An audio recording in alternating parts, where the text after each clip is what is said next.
Présenter maintenant la conférencière de ce soir. Il s'agit de Madame Nilufer Göhle, qui est directrice d'études à l'École des hautes études en sciences sociales. Elle est née en 1953 et elle a fait des études de sociologie et d'anthropologie. Et elle a été membre du Wissenschaftskolleg de Berlin, qui est une institution tout à fait prestigieuse. Elle est également, depuis 2000, membre du conseil scientifique de l'Institut d'études de l'islam et des sociétés du monde musulman, qui est un organisme auprès de l'École des hautes études en sciences sociales. Ses travaux sont consacrés à l'étude de nouvelles configurations entre modernité et islam, en particulier à l'émergence de nouvelles figures musulmanes dans l'espace public, dans une perspective comparative où elle traite de la Turquie, de l'Iran, de l'Europe, des États-Unis. Je signale comme publication facilement accessible en français, Musulmane au féminin pluriel et moderne, voit les civilisations en Turquie à la découverte en 1993 avec une réédition en mai 2003. En anglais, Islam in Public, Turkey and Iran in Europe, avec Ludwig Amann. Istanbul, Université Bilgi, Presse, 2006, avec une première édition qui était donnée en allemand. Et puis Interpénétration, l'Islam et l'Europe, Paris, Galahad édition, 2005. Donc je lui donne la parole pour parler de sexualité et modernité, pendant le temps qui est habituellement convenu, et puis ensuite, Madame Göhle répondra à vos questions. Voilà, merci.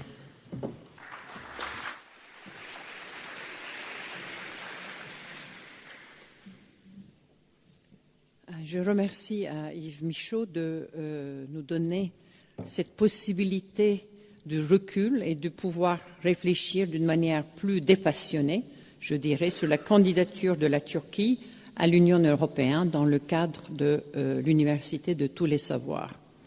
Je vais dire un mot sur le contexte et l'atmosphère dans lequel aujourd'hui nous réfléchissons sur ce sujet, car l'Union européenne a décidé, comme vous le savez, d'ouvrir les négociations avec la Turquie en vue d'une éventuelle adhésion le 3 octobre 2005. C'était après une longue période de débat très passionnel au quotidien, qui a été d'abord entamé en France, même si la France n'était pas le pays où il y avait plus d'immigration turque, mais l'Allemagne, mais le débat sur la candidature turque a été d'abord entamé en France, à partir de 2002, quand le Conseil européen de Copenhague s'était prononcé sur la candidature turque. Donc pendant ces 2-3 ans, on a eu vraiment un long débat très passionnel sur je dirais, la légitimité même de la candidature turque qui a été questionnée pendant ce débat. Pas seulement en France, mais à l'échelle européenne. Alors, les négociations sont effectivement aujourd'hui ouvertes, mais les Turcs semblent avoir vu un panneau où c'est écrit « Entrée interdite ». C'est-à-dire, aujourd'hui, on peut dire que les négociations sont ouvertes, mais le cœur et l'intellect des Français, dans leur ensemble, sont fermés, comme aussi l'opinion publique européenne, dans son ensemble, se trouvait très sceptique par rapport à l'adhésion de la Turquie. Donc, du côté turc aussi, on peut faire un constat d'un certain désenchantement, parler même je dirais, de l'affaiblissement de leur désir, sinon la perte du désir d'Europe. Vous allez vous rappeler combien ce terme était important pendant le débat. On m'interrogeait avec beaucoup de soupçons en disant « Mais d'où vient ce désir d'Europe en Turquie ?» tout en oubliant qu'il y avait des siècles d'occidentalisation en Turquie qui a été déjà commencé sous l'Empire ottoman, en plus tout en s'inspirant des positivistes français, en même temps donc les idées laïques et nationalistes en Europe. Donc il y avait ce soupçon, je dirais, de la candidature turque, d'où vient ce désir, avec aussi l'idée que, comme si les Turcs entrent dans l'Union européenne, ça signifierait la dissolution de l'Europe, la dissolution des frontières de l'Europe. On ne saura plus où s'arrêtera l'Europe. Ça va être la fin donc de l'unité, et même parfois la Turquie a été vue comme le cheval de Troie qui va amener l'islam au sein de l'Europe. Effectivement, ces idées, à mon avis, ont fait leur chemin aujourd'hui, non seulement dans la rhétorique politique, mais aussi dans l'imaginaire collectif à l'échelle européenne. C'est pour cela que je dis aujourd'hui, nous nous trouvons dans une période d'ouverture, de négociation, mais de fermeture des esprits, peut-être pour certains en tout cas. D'une manière cynique, on peut penser qu'une fois que la Turquie est ainsi éloignée des portes de l'Europe, cela ne dérange personne de continuer à parler de la Turquie, comme nous faisons aujourd'hui, de recevoir des artistes, des intellectuels, de faire du culturel, de faire des expositions de l'art, comme au Grand Palais de Byzance à Istanbul, et de fêter la saison de la Turquie, avec les couleurs de drapeau turc sur la tour d'Eiffel en plus. D'une manière plus posée et optimiste, on peut aussi penser qu'une fois que la période passionnelle et controversée est derrière nous, on peut aujourd'hui donc encourager, comme on fait aujourd'hui ici, le partage des différences culturelles, des échanges d'idées, et tout en ayant la confiance, tout en ayant la conviction que ceci ne peut se faire que dans la longue durée, et que je vais ajouter aussi dans une situation comme celle-ci, un peu alternative, du recul par rapport à un débat trop médiatisé et trop passionnel. C'est pour cela que j'ai remercié tout au début pour avoir ce recul et d'être ensemble pour pouvoir réfléchir. Donc je vais opter pour la deuxième position, c'est-à-dire plus une attitude qui cherche à comprendre au fond qu'est-ce qui était si passionnel, qu'est-ce qui a dérangé tellement dans la candidature turque pour que le débat devienne si sociétal, pas seulement en France mais à l'échelle européenne, et qui a fini par mettre une distance entre l'Europe et la Turquie, qui a fini par altériser la Turquie comme si elle était vraiment l'autre de l'Europe, pour que l'Europe puisse se définir dans son unité identitaire. Donc je vais chercher un peu à mettre en proximité la France et la Turquie sur certains plans, tisser des liens de proximité en ce qui concerne la question, par exemple, de la laïcité, la question des femmes, de l'espace public, et comparer un peu ce qui semble être incomparable, un pays à majorité, disons, chrétien et séculier depuis très longtemps, démocratique, avec un passé colonial par rapport à la question de l'islam, et la Turquie de l'autre côté, un pays donc beaucoup plus neuf dans son adhésion à l'État-nation depuis 1923, mais également avec un passé multiethnique et multireligieux de l'Empire ottoman, mais aussi qui est le seul, à part le Mexique, à utiliser même la notion de la laïcité tout en l'adoptant d'une manière un peu à la turque. L'accent est différent, c'est pas laïcité mais laïclique. Donc il y a des points communs comme des points tout à fait divergents. Mais déjà, en mettant en proximité les deux expériences, en faisant un va-et-vient entre les deux expériences, et un peu un regard croisé, j'espère un peu, disons, ouvrir de nouveau notre perspective, pas sur ces deux pays seulement, mais sur l'Europe. Si on peut penser à la fin de tous ces questionnements, ouvrir notre manière de penser à l'Europe différemment. C'est un peu mon but. Donc je vais interroger un peu l'Europe à la lumière de sa rencontre avec la Turquie, avec les candidatures de la Turquie, autant aussi ramener quelques éléments de l'expérience turque, de la Turquie dans son expérience, je dirais, tumultueuse entre son expérience de la modernité et son souci aussi de l'identité. Donc un premier constat. Qu'est-ce qui m'amène à faire ce va-et-vient, de dire qu'on ne peut pas parler aujourd'hui de la Turquie sans parler de l'Europe, mais aussi on ne peut plus parler de l'avenir de l'Europe sans intégrer aussi son rapport à la Turquie dans le sens d'exclusion ou d'inclusion. Pourquoi? Parce que, premier constat qui s'impose, on a vu que la candidature de la Turquie a déclenché un débat sur l'identité et les frontières de l'Europe. C'est ça qui était intéressant comme glissement. On parlait autrefois du dossier de la Turquie, le dossier des devoirs à faire, comme les droits de l'homme, la question kurde, la mémoire arménienne, la question du Chypre et le reste. Mais au fil de ces débats, on a vu un glissement du terrain, c'est-à-dire qu'on ne s'interrogeait pas uniquement sur le dossier turc, mais on a commencé à s'interroger sur l'identité européenne.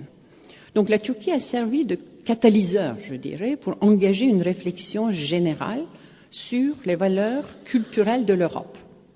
Parce que la question européenne, qui a été débattue jusqu'alors, plus en termes politiques ou économiques, comme l'unité du marché, la monnaie, ou les questions politiques, comme les droits de l'homme, mais aussi, par exemple, l'abolition de la peine de mort, qui est quand même un trait de la culture politique européenne qui se différencie sur ceci de la culture politique américaine.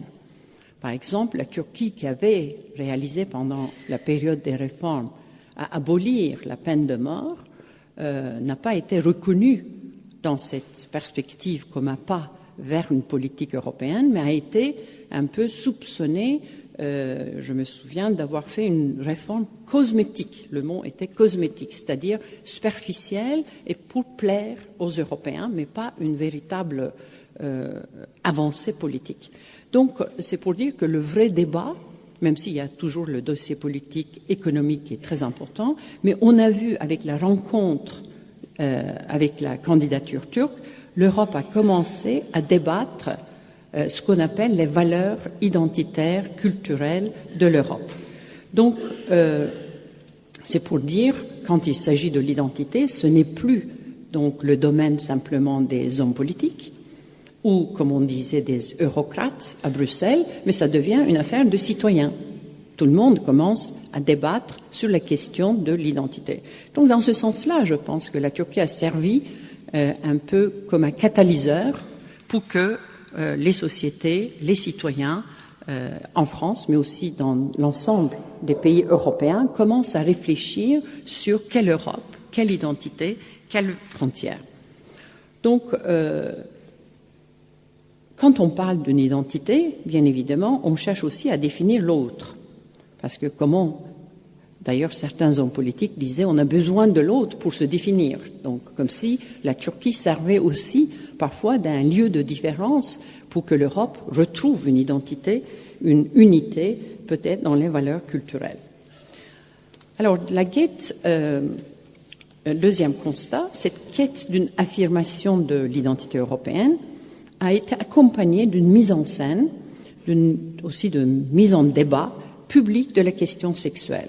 Je pense que c'est ça qui est passé d'une manière un peu en sourdine, sans qu'on prenne tellement conscience. C'est ça qui a rendu le débat si passionnel, et ça que j'aimerais bien un peu mettre en exergue aujourd'hui pour comprendre pourquoi il y a eu, qu'est-ce qui se passe, qui aussi nous informe pas simplement sur la Turquie, mais sur la France et l'Europe en général. Vous allez me dire que le lien entre la démocratie et la sexualité, qui a défini une certaine modernité européenne, ne date pas d'aujourd'hui. Effectivement, l'extension, comment on peut comprendre cette relation de la modernité et la sexualité en Europe, je dirais, c'est au fond l'extension du domaine démocratique et son corollaire, c'est-à-dire du principe de l'égalité et de la liberté au domaine des rapports de sexe et de genre. Ce qu'un sociologue comme un collègue, Éric Fassin, appelle la démocratie sexuelle. Donc, c'est ce qui caractérise aujourd'hui les démocraties européennes, qui travaillent les sociétés européennes. Je vous rappelle, c'est depuis la contre-culture des années 60. Déjà, le mouvement féministe et le mouvement homosexuel interrogent les normes d'hétérosexualité d'un côté et du genre de l'autre. Ce travail critique est déjà fait depuis les années 60 et effectivement aussi change pas simplement les mœurs, mais également la législation. Mais c'est aussi un débat de société qui continue, c'est un processus. c'est Serge Moscovici, qui est un professeur de psychologie sociale, qui a étudié ces mouvements comme des minorités actives. Vous allez voir où je voulais en revenir pour notre interrogation. Il avait dit, effectivement, ce travail est qui peut influencer la majorité, mais au fond, c'est un travail d'une minorité active. Qu'est-ce que ça signifie? La minorité active, selon lui, ne se trouve pas dans le cadre posé par la majorité. Donc, il ne faut pas les assimiler avec le déviant, car le déviant se définit par rapport au cadre posé par la majorité.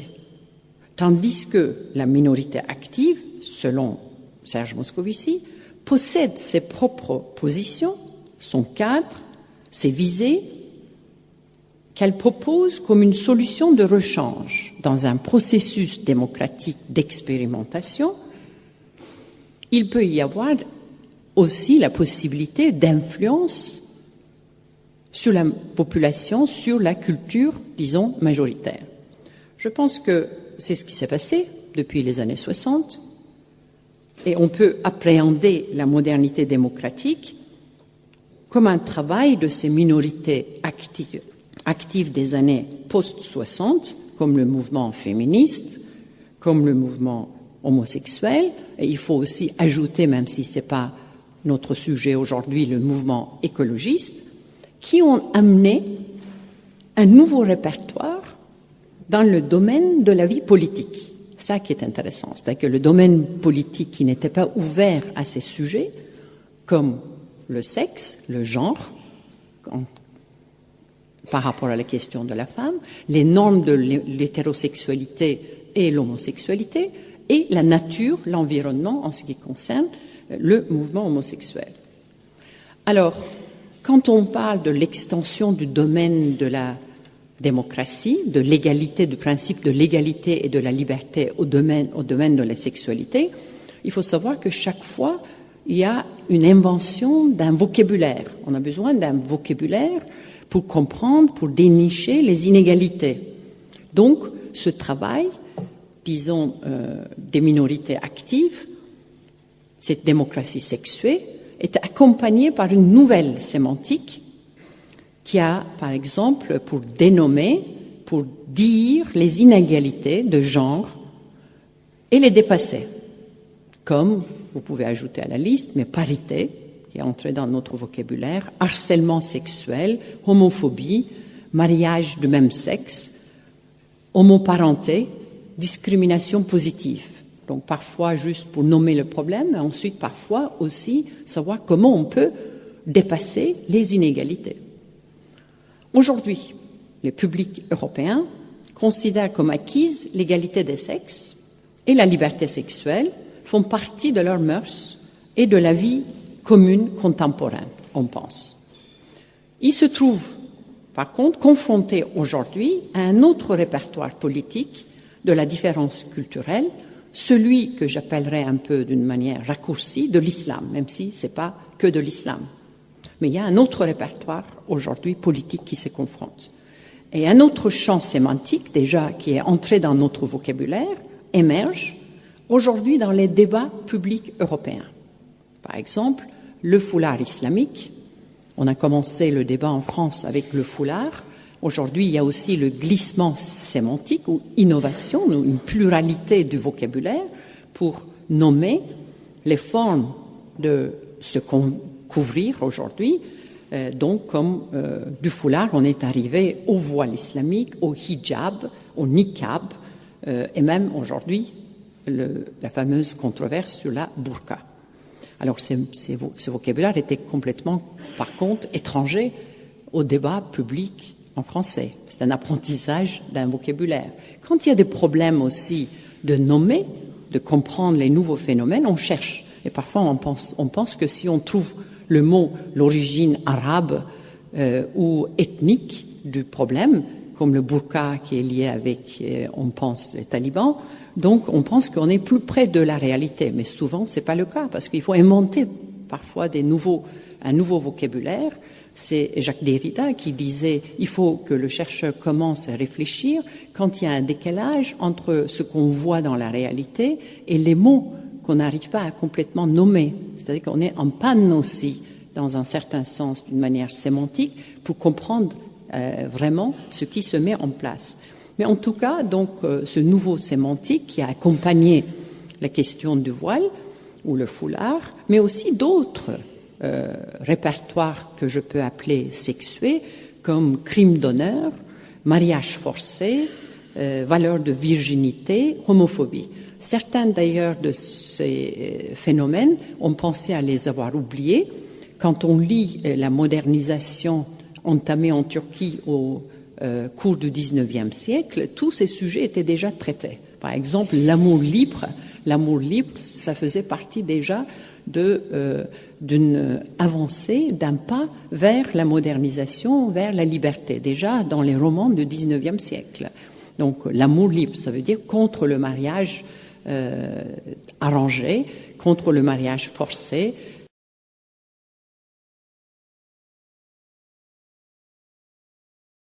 Les traditions nées avec l'islam, mais les deux à la fois. Les musulmans, les islamistes vont dire qu'il ne faut pas faire l'amalgame, par exemple, entre les crimes d'honneur et le voile, ce qui est tout à fait juste. Il y a beaucoup d'associations religieuses ou islamiques qui dénoncent et qui luttent contre les crimes d'honneur, qui les considèrent comme un résidu du monde rural et paysan, mais en même temps on sait que ces résidus ne sont pas que des résidus. Aujourd'hui, ils sont parfois revitalisés dans des contextes urbains. Donc ça devient des phénomènes aussi de société qu'il faut traiter et que effectivement ça amène sur notre répertoire public, les débats publics et politiques, un autre agenda, je dirais, qui est quand même très lié avec la sexualité et la question du genre.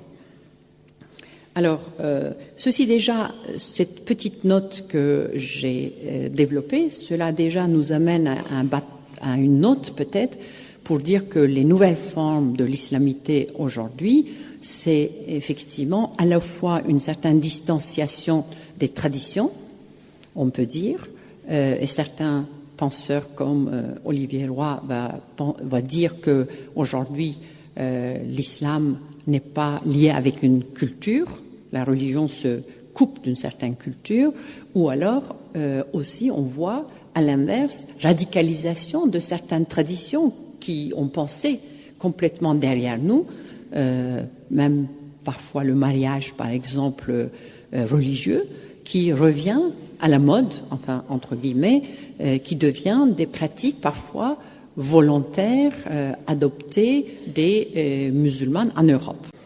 Voilà. Si je mets ces deux répertoires qui sont aujourd'hui en confrontation, c'était pour vous dire justement que le rapport de l'islam et l'Europe a changé dans le sens où on pensait que la question de l'islam appartenait à quelque chose de l'ordre du passé, un peu fantomique du Moyen-Âge, et donc on pense en Europe que c'est toujours, il y a un décalage un peu en ce qui concerne le temps. Il y a un décalage dans le temps et dans l'espace, comme si on ne partage pas le même espace, et en même temps, de toute façon, les musulmans, ou bien ils vont être émancipés comme les Européens, donc il faut du temps, moderniser, donc il y a toujours ce confort dans la tête des Européens, de nous, le confort en termes de la distance et du temps. C'est-à-dire, alors, tandis que quand je mets ces deux répertoires un peu dans le débat public et les deux répertoires qui tournent autour de la sexualité et du genre, j'espère vous faire penser qu'au fond, ils sont contemporains l'un avec l'autre. Ça, enfin, la première chose, c'est contemporain, et en plus, ils partagent le même espace, c'est-à-dire l'espace public européen. Contemporain, c'est-à-dire ces problèmes, ces questions, ces questionnements ou ces nouvelles pratiques du voilement ou d'autres, aujourd'hui émergent dans le temps présent et qui aussi peut-être défient le répertoire de cette différence sexuelle ou le régime de la sexualité ou la démocratie sexuelle en Europe. Donc, ce que je veux dire, on voit aujourd'hui se dessiner des lignes de fracture et d'opposition entre les protagonistes des mouvements de contre-culture et ceux qui se réclament de l'islam. C'est-à-dire, pour le dire un peu différemment, on aurait pensé que par rapport à il y a une division en termes de droite et de gauche, par exemple, qui est une division très ancrée dans la politique française. Mais à la fois la candidature turque et, par exemple, le débat sur le foulard nous a montré qu'au-delà des différences politiques de gauche et de droite, on a vu une recomposition politique contre la question contre la candidature de la Turquie, qui a paru comme une différence culturelle et religieuse, dite civilisationnelle, et on a vu souvent des féministes, par exemple, qui se sont également des féministes, des laïcs, des républicanistes, qui ont aussi questionné la candidature turque. J'imagine, et je pense, et je le sais, que beaucoup de Turcs ont été très surpris de voir que des féministes françaises n'étaient pas convaincues du tout de la candidature turque en pensant qu'il n'y avait pas assez de la laïcité, du républicanisme, de l'égalité des sexes en Turquie. C'était très blessant pour les Turcs parce qu'elles pensaient au moins dans notre récit commun que les Turcs pouvaient se vanter au moins d'une chose, pour certains, de la laïcité, du républicanisme et de l'égalité des sexes. Je dirais même que dans le cas de la Turquie, l'articulation entre un certain républicanisme et le féminisme était en jeu dès le début de la République. Pour le dire autrement, le kémalisme avait un versant féministe. Je l'ai écrit comme ça, le kémalisme féministe, dès le départ. Donc, c'était aussi un malentendu, sinon donc autre chose, qu'il y avait cette conviction un peu dans le cercle féministe français, qu'il n'y avait pas, il y avait le problème des droits des femmes, et que vous avez entendu très souvent les femmes turques dire que quand même on a obtenu le droit de vote avant les femmes françaises, 10 ans avant, et puis les écoles turques sont des écoles mixtes, donc la mixité, et puis aussi les femmes qui participaient à la vie publique dès les premières années de la République, avec des nouvelles fonctions, mais aussi la vie publique, c'est-à-dire aller dans des restaurants, dans la vie urbaine, cette mixité, c'était un sujet tout à fait, disons, important pour dire, voilà, la laïcité, l'égalité des sexes et la République vont ensemble. Donc, je pense que pourquoi, donc, malgré cette proximité, parce que je pense que toutes ces notions font résonance dans un public français. Le républicanisme, la laïcité et l'égalité de sexe, c'est quelque chose qui est très maintenant français, qui est devenu d'ailleurs encore plus articulé, comme je vais développer un petit peu plus, avec la rencontre par rapport à ce répertoire islamique.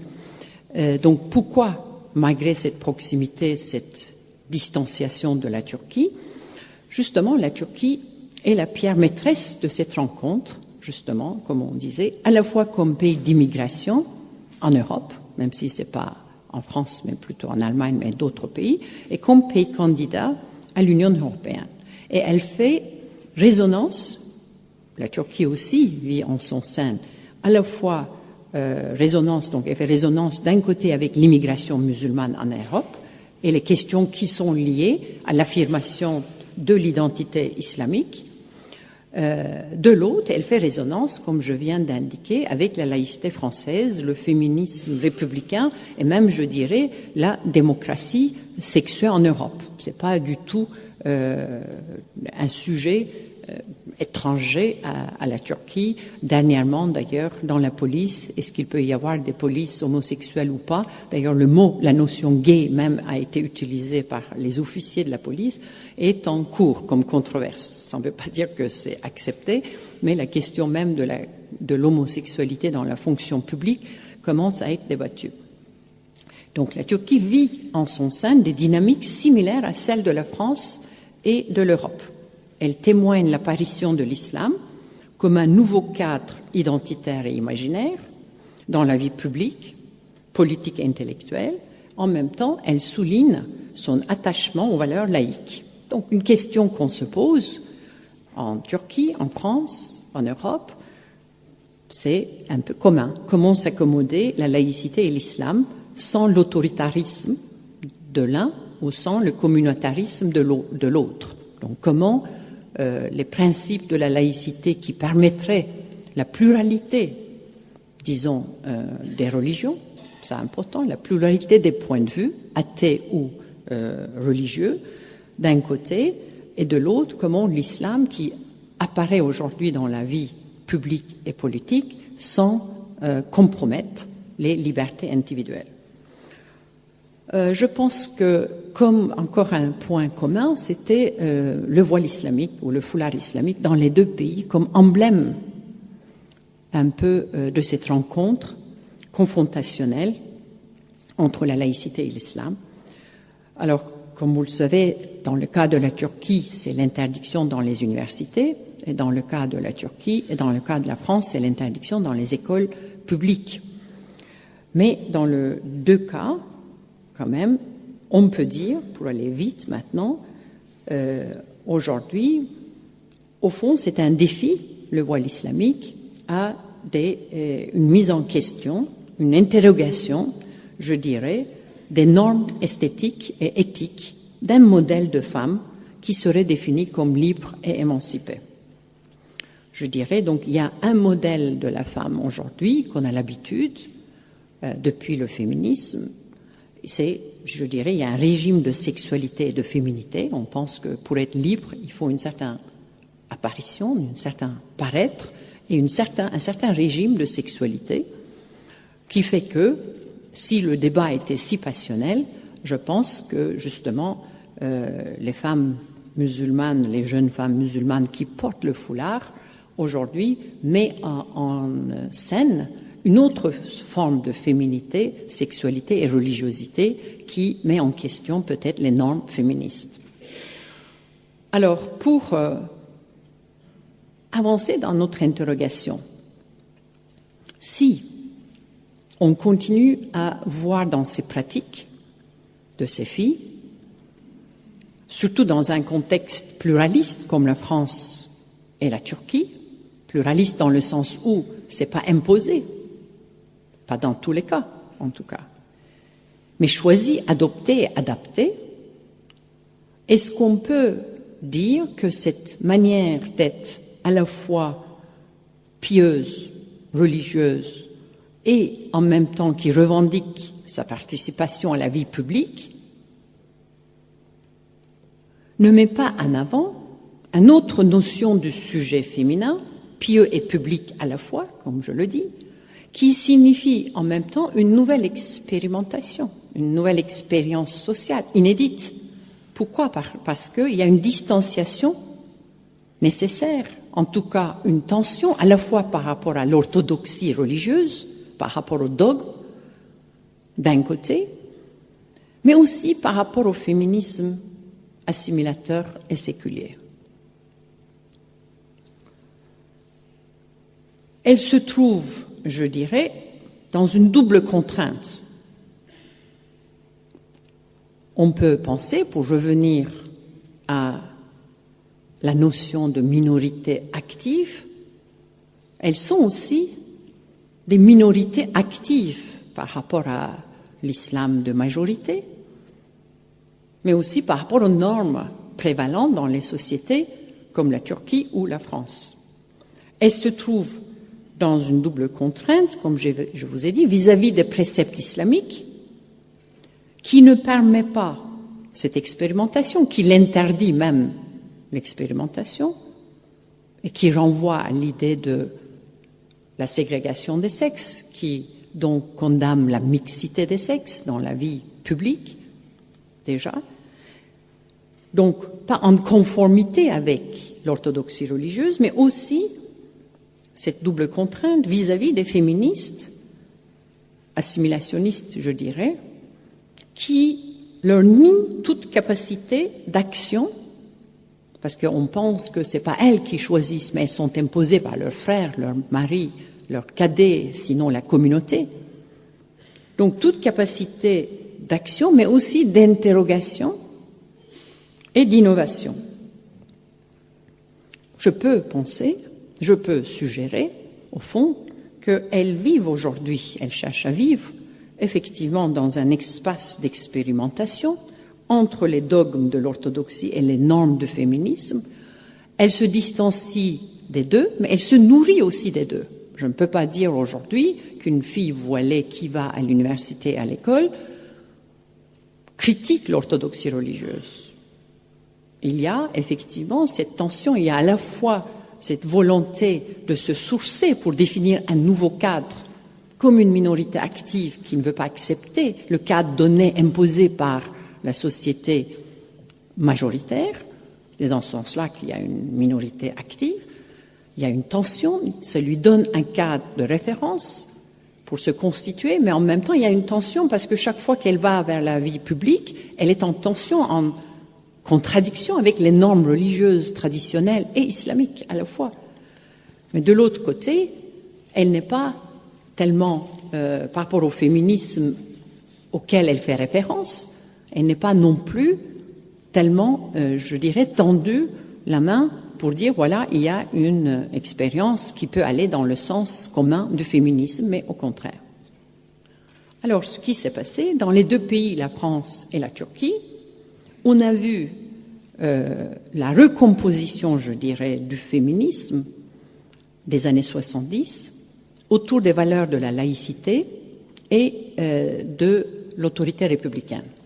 Je ne dis pas que tout le féminisme peut se résumer à ça, parce qu'on sait, pour ceux ou celles qui connaissent bien le paysage féministe en France, le mouvement, par exemple, de Christine Delphi, l'école pour tous, l'égalité pour tous à l'école, ne fait pas partie de ce mouvement. Et en Turquie aussi, il y a, contre l'interdiction de porter le foulard dans les universités, il y a des féministes comme le Cercle des femmes féministes, à la fois laïques et musulmans, qui cherchent des plateformes de pensée qui va au-delà de cette opposition. Mais dans l'ensemble, ce qui s'est passé, je dirais, il y a eu une articulation des valeurs en France au cours de ces débats entre l'égalité de sexe, la laïcité, et les principes républicains.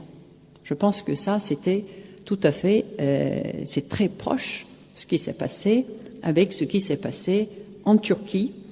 Par exemple, pendant l'élection de la première femme avec le foulard au Parlement, qui a été élue d'un parti islamique, 1999, Merve Kavakçı, qui est connue comme l'affaire de Merve Kavakçı avec son prénom et son nom.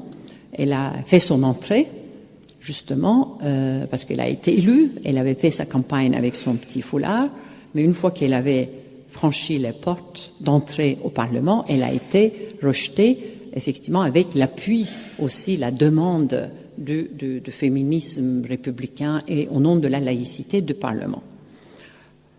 Donc, il y a des thèmes tout à fait similaires en France et en Turquie. Maintenant, quelques remarques encore critiques d'interrogation.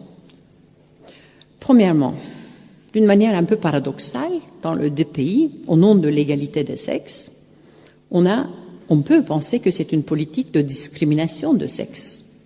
Pourquoi? Et de l'exclusion des femmes des sphères de la vie que le féminisme cherchait à, au contraire, être présent, comme l'éducation, la vie politique, la vie publique. Aujourd'hui, c'est un peu paradoxal. Dans le cas, par exemple, de la Turquie, on a exclu une femme députée avec le foulard, mais l'année d'avant, le Parlement, aujourd'hui, était rempli des députés majoritairement, disons, d'origine, de croyances musulmanes et islamiques. Donc l'apparence compte aujourd'hui plus que les idées. C'est pareil pour les écoles. On fait entrer les garçons, mais on exclut les filles. Déjà, cette visibilité, quand je parle de la visibilité islamique, ça qui dérange plus que les idées et même, je dirais, la croyance.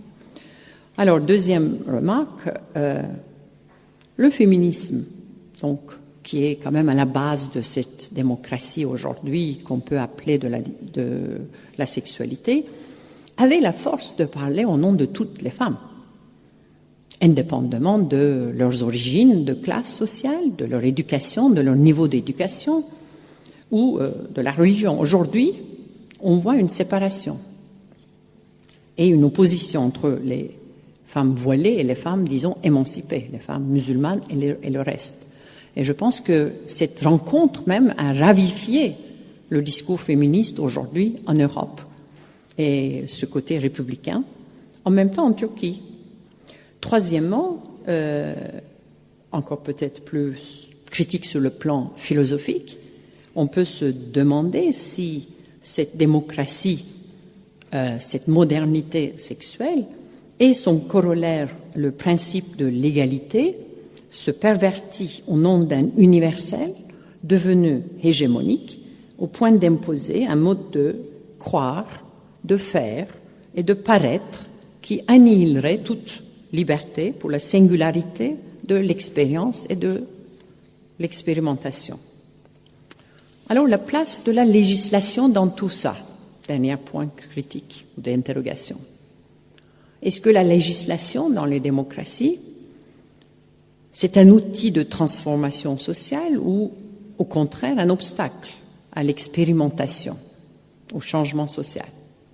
Je dirais, à titre très personnel, à partir de mes expériences personnelles, subjectives, comme j'ai été élevée dans une Turquie sans la loi, sans l'ombre, je dirais, à la différence peut-être de mes amis tunisiens qui sont aussi le plus proches parmi les pays musulmans de l'adoption donc de la loi, du code civil contre la loi religieuse.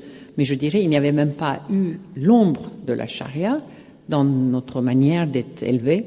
Donc, je pense que l'abolition de la charia et l'adoption du code civil, d'ailleurs entièrement de Suisse, parce qu'à l'époque, c'était considéré comme le plus progressiste, pour moi, c'était une liberté acquise. On a été élevé donc dans cette atmosphère de liberté et d'égalité de sexe. Donc, la loi peut être effectivement un outil de transformation sociale. Pourquoi? Parce que je pense qu'elle a permis à l'expérimentation. Elle a permis aux femmes d'entrer dans le jeu de la vie publique, de la vie éducative, de la vie politique. Ce n'était pas un obstacle, ça a permis. Alors, est-ce que la loi qui interdit le port du voile dans les universités, c'est un outil de transformation ou un obstacle? Je me dirais, ça limite l'accès des filles à l'éducation supérieure. Donc, ça peut être un frein pour aller dans le sens de la participation publique, éducative et politique. L'espace public, qu'est-ce qu'on entend par l'espace public?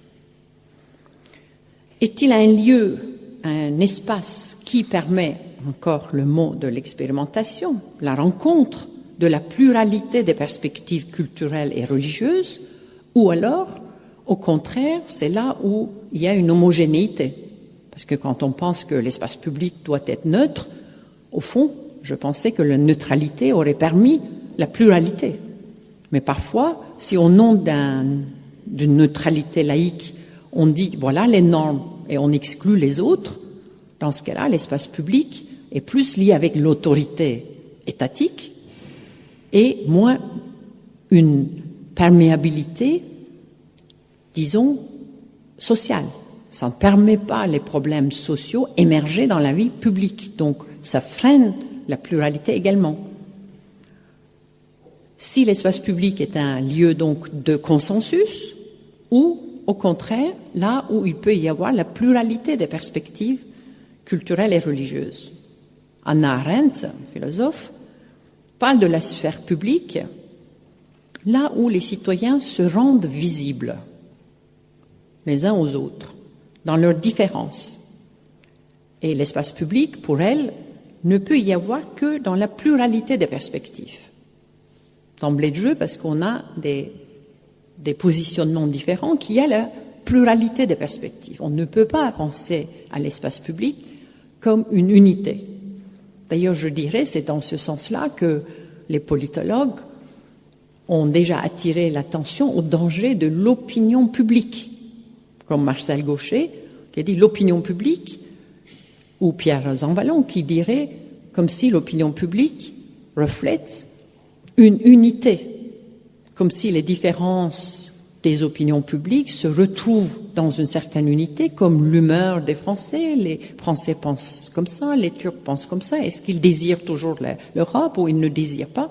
Mais ça peut être un danger aussi pour les démocraties, parce que ça ne permet pas justement à la pluralité, comme si on pouvait soustraire une unité.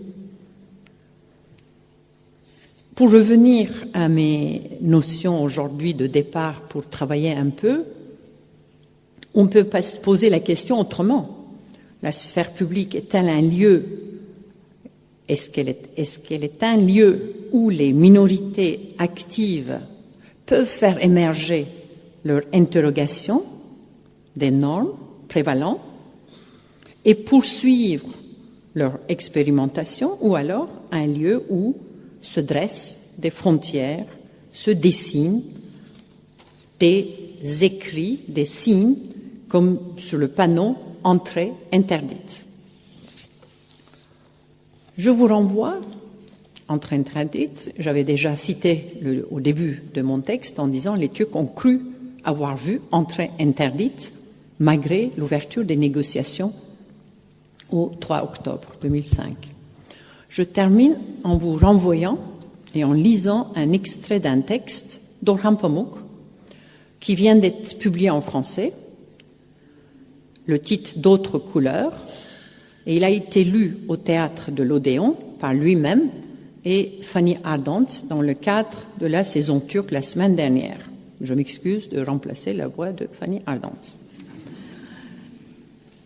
Entrée interdite. Le promeneur qui tombe par hasard sur un écriteau « Entrée interdite ». Une colère sourde montre en lui. Qui donc se tient derrière cette porte? Qui cela peut-il bien être? Et pour la première fois, il éprouve le désir d'entrer. Qu'est-ce qui l'empêche d'aller trouver tous ceux qui partagent son sort? Et à son tour, de se lancer avec eux dans une analyse identitaire. Contre la morgue de ceux qui sont à l'intérieur, lui aussi, le promeneur, se doit de construire sa propre identité. Alors qu'il réfléchit à tout ce qui le constitue, peu à peu, ses particularités, ses goûts, ses biens matériels et ses relations, il commence à venir, aux yeux de passants, une source de revendication, de fierté, autant d'éléments requérant qu'on se batte pour le préserver.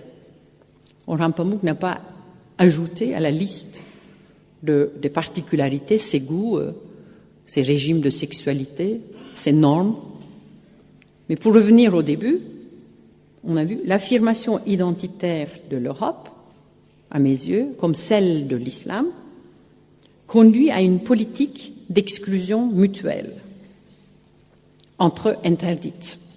L'Europe ne peut être moderne que par la construction d'un espace public qui permettrait la pluralité des points de vue, de l'échange, de la rencontre et du questionnement des normes, y compris religieuses, laïques et sexuelles. Merci.